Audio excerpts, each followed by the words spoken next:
Hey folks, I'm out on the trail getting some stress relief, but I wanted to follow up on something and on the last questions that arose toward me from the last video, and it's about the question of class again.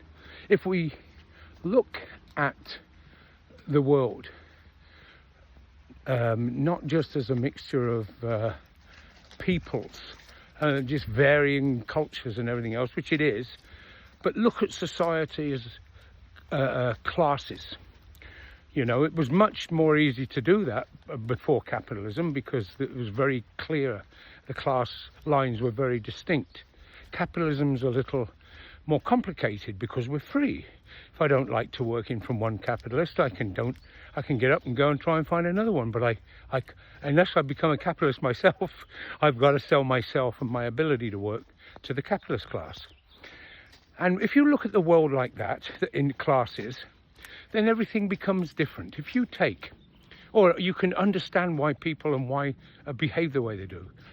Because as Marx said, how we make a living determines our world outlook.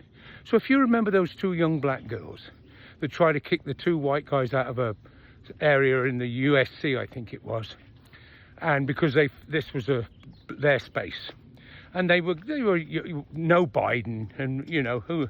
They were no Biden. They were clearly Trump or Republicans or whatever, but they had a no Biden t-shirts, and so they tried to get them out. It was a whole hullabaloo. Those two young girls were very clearly the black middle class, and people will say, some black folks will hear them say, "Oh, they're talking white." Well, they're not talking white. They don't talk like the white people I've known in this country or my existence here. They are speaking because they're from the black middle class, and how they arose in the aftermath of the civil rights movement is another issue. But so their accent and everything else, yes, it's the accent of the dominant ruling class that came to this country, the settler ruling class that came to this country, which is white, European, and the language is English predominantly. That's what's dominant.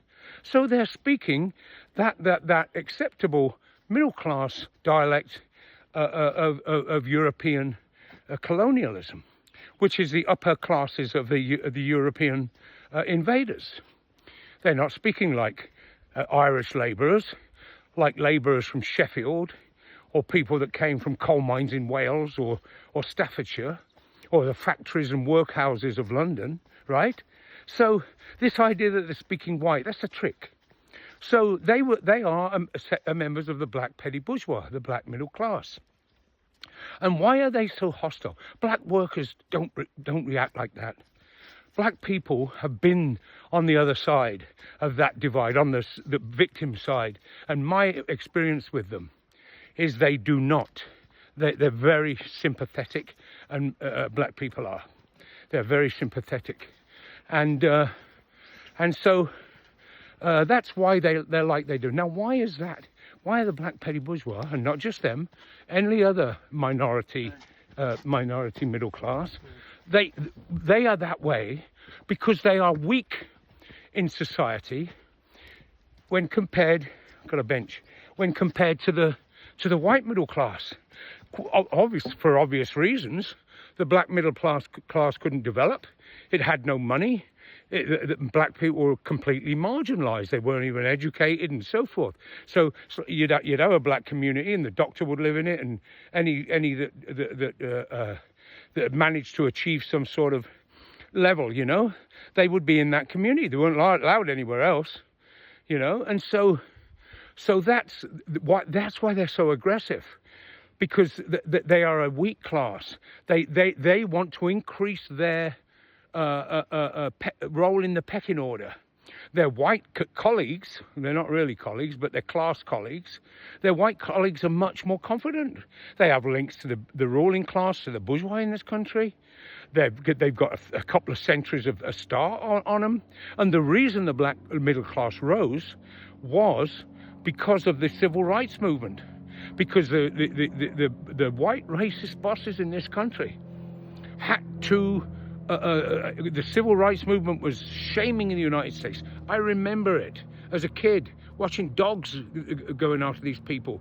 They didn't keep it off the television, watching people spit on that young girl going to school on her own. They were shaming this country, the white racists.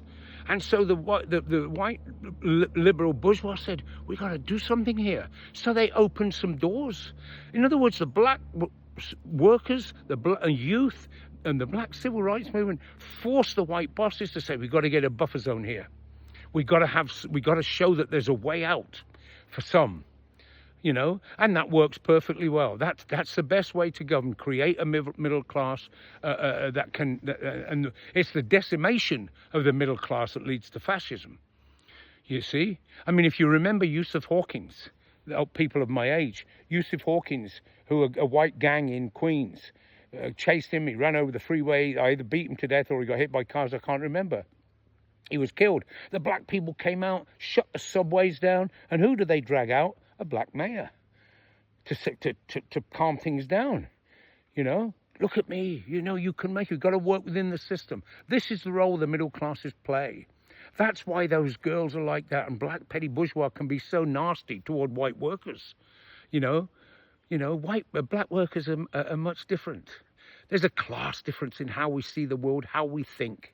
So next time you hear somebody say, well, that black person's Turk and white, and look around at your white co-workers. They're not talking like them.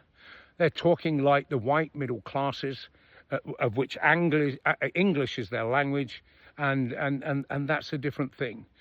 And the thing is both fear the unity of the working class, as particularly the black petty bourgeois, because they don't see that they want to attain higher ranks, and their view is either whites are not going to help me, and they're right probably, you know, although much the white liberals will play a bigger role, but so they're terrified of working class unity, but so are the white ones, because working class unity, with working class unity we have real power, and those two are done. They are done. You know, we have the power in unity, and the ruling class knows it. And everything they do is to undermine that class unity in terms of racism, religious division, and at all times the oppression of women, blaming women, blah, blah, blah, you know. Anyway, these were just the thoughts. But if you look at classes that way, if you look at the world that way, that there's a struggle between classes, it's not complete black and white, but it makes sense then. It makes sense. I wanted to add Lenin's history, rules for revolution, but it's going to be too long. But anyway, I'll check this out. Take it easy. I mean, I've got no signal here, but it's beautiful.